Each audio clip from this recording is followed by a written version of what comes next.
Salut les artistes et bienvenue dans cette vidéo finalement qui se passe à l'extérieur. Alors nous sommes le samedi 15 juin 2024 et pour l'instant je suis dans une cour d'une école accompagnant mon enfant parce qu'il y a la fin de s'y faire et c'est l'occasion pour moi de venir en famille et voir un petit peu pour faire un échange avec ces instituteurs, ces institutrices et surtout l'accompagner dans cette journée qui est une journée on va dire un peu ensoleillée et qui se passe plutôt bien. Bientôt, les activités vont commencer. Je pense qu'il va aussi faire un petit peu de la danse avec ses instituteurs et ses institutrices. Moi, je reviens toujours sur moi. Pour ceux qui se préoccupent de moi, je vais très très bien au niveau de ma santé. C'est une bonne chose, surtout pour moi.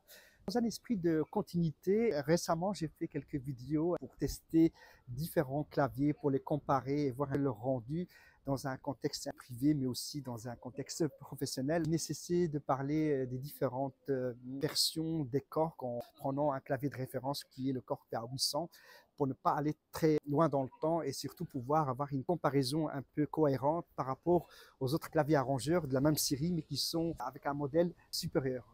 Le 2X, 3X, 4X et le 5X. Je sais ce que vous allez me dire au niveau de cette vidéo. Je n'ai pas encore eu l'occasion de tester le Korg PA 5X. C'est juste une question que j'étais occupé sur la sphère privée, mais aussi au niveau professionnel.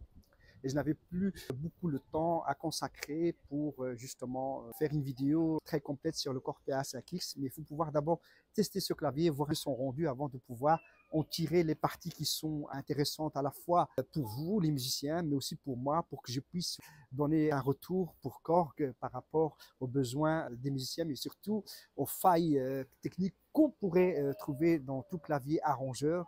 Et ça permettrait aussi à Korg de se positionner par rapport à ce produit, mais aussi aux besoins des musiciens, puisqu'il faut avoir quand même l'avis des musiciens qui utilisent réellement sur scène ce clavier, ou en studio d'ailleurs, et pouvoir donner des explications très logiques par rapport à son utilisation. Ça, c'était une chose par rapport au Korg PA 5X, qui est un clavier arrangeur, mais à la fois synthétiseur.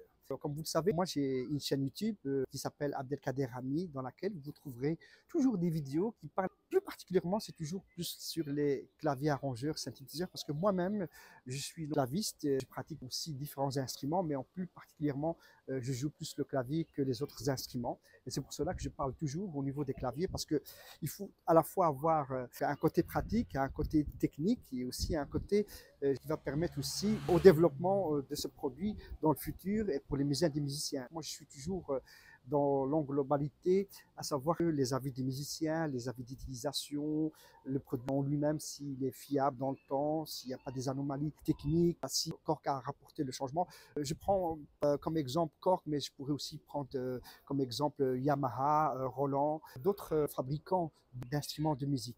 C'est vrai que sur ma chaîne YouTube, je parle aussi sur d'autres aspects. Je parle aussi au niveau du son, comment faire un bon enregistrement quand vous êtes dans un home studio ou dans un studio professionnel. Je traite aussi un mixage, du mastering pour avoir un produit fini parce que on se rend compte aussi qu'on pourrait rencontrer pas seulement des musiciens qui utilisent l'instrument, mais aussi des musiciens qui sont aussi à la fois chanteurs et qui sont à la fois aussi musiciens.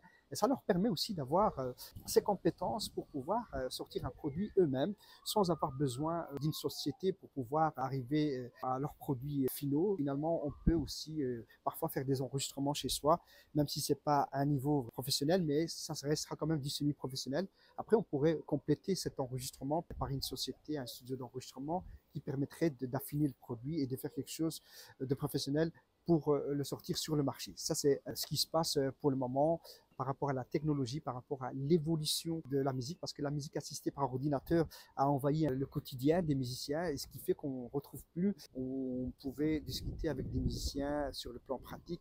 Maintenant, tout est informatisé avec des logiciels, tous les paramètres sont contrôlables par logiciel, ce qui fait que c'est de l'application, il faut connaître son logiciel, savoir le maîtriser et l'utiliser correctement. Ça, c'était une chose par rapport à la musique assistée par ordinateur, qui est en quelque sorte un home studio que vous avez chez vous.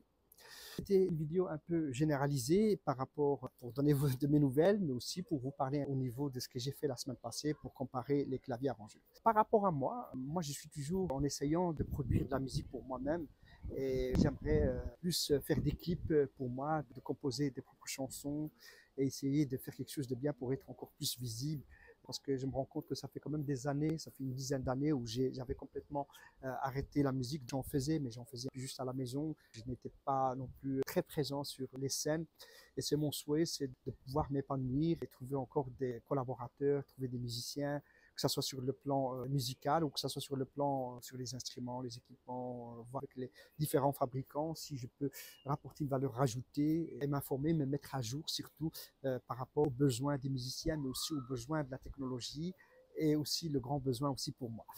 Je vais clôturer cette vidéo. J'espère que cette vidéo vous a plu et que je vous ai donné un petit peu de mon retour. J'espère vous revoir très bientôt sur ma chaîne YouTube, sur ma page Facebook, sur TikTok. Très bientôt. Je vous dis un très bon week-end encore une fois.